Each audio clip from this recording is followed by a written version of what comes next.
आज हम लोग आपकी कक्षा 12 की हिंदी की पाठ्य पुस्तक में कहानी है पंचलाइट।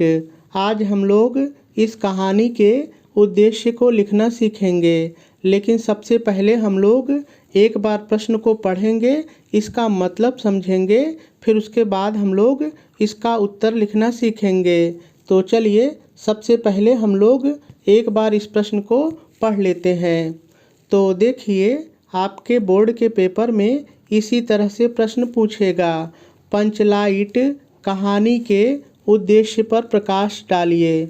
देखिए, इस प्रश्न का मतलब ये है कि लेखक ने इस कहानी को क्यों लिखा है, उसका उद्देश्य क्या है, वो पाठकों को क्या बताना चाहता है, यानी कहानी पढ़ने वालों को वह क्या बताना चाहता है, उसका उद्देश्य क्या है। ठीक है। और यदि इस प्रश्न के उत्तर की बात करें तो देखिए, इसको 80 शब्दों में लिखना होता है, लेकिन मैं आपको सलाह दूंगा कि आप 80 शब्द से थोड़ा ज़्यादा लिखिए, अच्छा रहेगा, क्योंकि 80 शब्द जो है वो देखने में थोड़ा छोटा लगता है, तो उसका एक मनोवैज्ञानिक प्रभाव पड़ता है कॉपी जांचने वाले के ऊपर। इसलिए थोड़ा सा आप बड़ा ही लिखेंगे तो अच्छा रहेगा। ठीक है।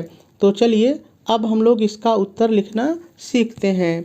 देखिए, आपको पता है कि आपको कॉपी में प्रश्न नहीं लिखना होता है, सीधे सीधे आपको उत्तर लिखना होता है। तो सबसे पहले हम लोग प्रश्नोत्तर नंबर लिखेंगे।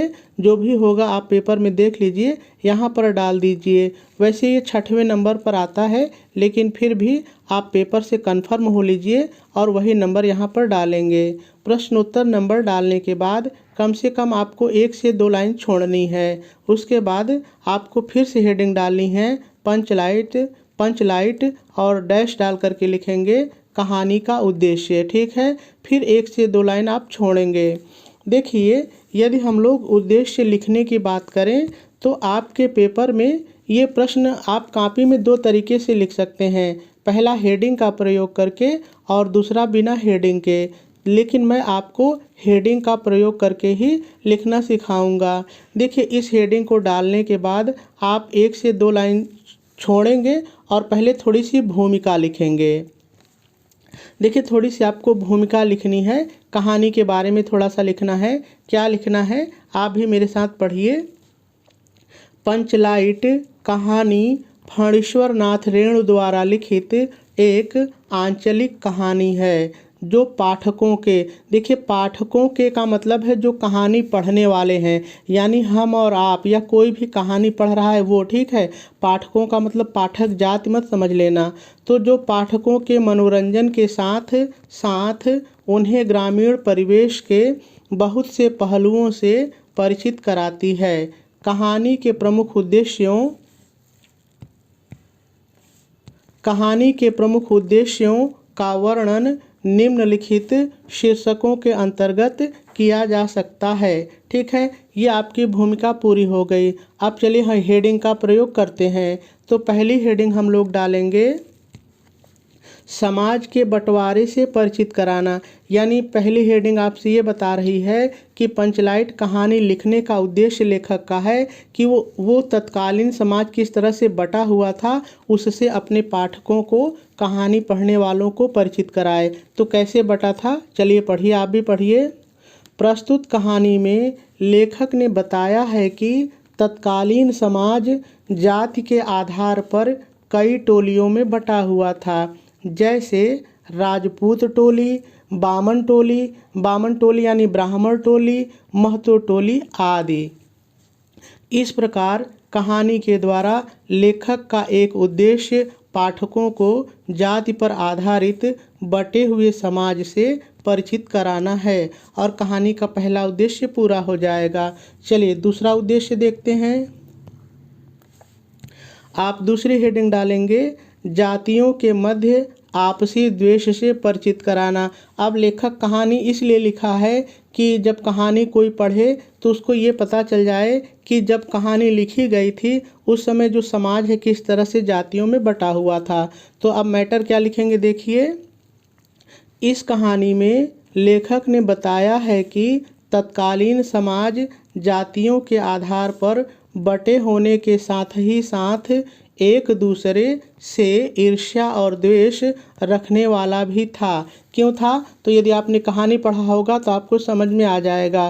क्योंकि जब महतो टोली के सदस्यों ने पंचलाइट खरीदा तो बामन टोली के फुटंगी झा ने, ये नाम है, फुटंगी झा ने उसे लालटेन कहकर उपहास किया।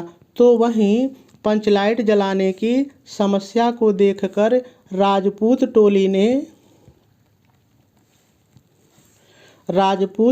ने महतो टोली का उपहास उड़ाते हुए कहा कि पंचलाइट के सामने कान पकड़कर 5 बार उठो बैठो तो वह जलने लगेगा। देखिए, इसको थोड़ा सा मेरे शब्दों में समझ लीजिए। देखिए, लेखक इस हेडिंग में ये बता रहे हैं कि जो समाज था वो जातियों में बंटने के साथ ही साथ आपस में ईर्ष्या और द्वेष रखते थे।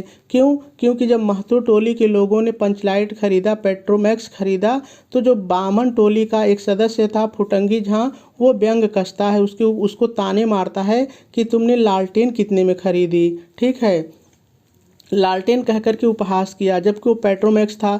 उसी तरह से जब पेट्रोमैक्स जलाने की बात आई, लोगों को जलाना नहीं आता था, तो उस समय राजपूत टोली के लोगों ने यह कहकर मजाक उड़ाया कि पेट्रोमैक्स के आगे 5 बार उठो बैठो तो अपने आप जलने लगेगा। इस तरह से ये पता चलता है कि जो लेखक है ये अपने पाठकों को बताना चाहता है कि तत्कालीन समाज केवल जातियों में बटा ही नहीं था, बल्कि प्रत्येक जातियाँ एक दूसरे से ईर्ष्या और द्वेष भी रखती थीं। ठीक है, चलिए तीसरा उद्देश्य देखते हैं। तीसरा आप हेडिंग डालेंगे क्षेत्रीय भाषा और उसके शब्दों से परिचित कराना। जो तीसरा उद्देश्य लेखक का है पंचलाइट कहानी लिखने का, वो चाहता है कि जो भी कहानी पढ़े वो क्षेत्र की भाषा और उसके शब्दों से परिचित हो जाए। कैसे हो जाए? तो पढ़िए, देखिए। प्रस्तुत कहानी में लेखक ने क्षेत्रीय भाषा और बोलियों का भरपूर प्रयोग किया है, जैसे जाजिम, सतरंजी, सभा चट्टी, कल कब्जा, पुण्याह, अलबत्ता, नेम टेम, चौका पीढ़ी आदि, जिससे प्रतीत होता है कि लेखक का एक उद्देश्य पाठकों को क्षेत्रीय भाषा और बोलियों से परिचित कराना भी है। ठीक है, और तीसरा उद्देश्य भी पूरा हो जाएगा। देखिए, मैंने 80 शब्द से थोड़ा ज़्यादा लिखा है और ये पर्याप्त है, इतना ही आपको भी लिखना है यदि ये प्रश्न आ जाए तो। चलिए अगली हेडिंग देखते हैं। अगली हेडिंग है आवश्यकताओं द्वारा रूढ़ियों परंपराओं को व्यर्थ सिद्ध करना। देखिए, कहानी का एक उद्देश्य यह भी है, कहानी के माध्यम से लेखक ये बताना चाहता है कि जब आवश्यकता पड़ती है, ज़रूरत पड़ती है, तो जो सदियों से हमारी रूढ़ियाँ हैं, जो परंपराएं हैं, वो टूट जाती हैं। यानी स्वार्थ के आगे ये सारी चीज़ें ख़त्म हो जाती हैं। कैसे ख़त्म हो जाती हैं? तो पढ़िए। यह कहानी का एक प्रमुख उद्देश्य है। इस कहानी द्वारा लेखक पाठकों को बताना चाहता है कि आवश्यकताएं प्राचीन से प्राचीन यानी पुरानी से पुरानी रूढ़ियों और परंपराओं को व्यर्थ सिद्ध कर देती हैं। क्योंकि जब महतो टोली के सामने पंचलाइट जलाने की समस्या आती है, तब पंचों ने गोधन के अपराध को क्षमा करते हुए उसका हुक्का पानी खोल दिया और उसे मुनरी से प्रेम करने की इजाज़त भी दे दी। इसको ज़रा सा मेरे शब्दों में भी समझ लीजिए। देखिए, ये हेडिंग कहती है कि जब आवश्यकता पड़ती है तो रूढ़ियाँ और परंपराएं टूट जाती हैं, बेकार साबित हो जाती हैं। देखिए, इस कहानी में हम लोगों ने पढ़ा था कि गोधन जो मुनरी से प्रेम करता था, उसके सामने फिल्मों का, सलीमा का गाना गाता था।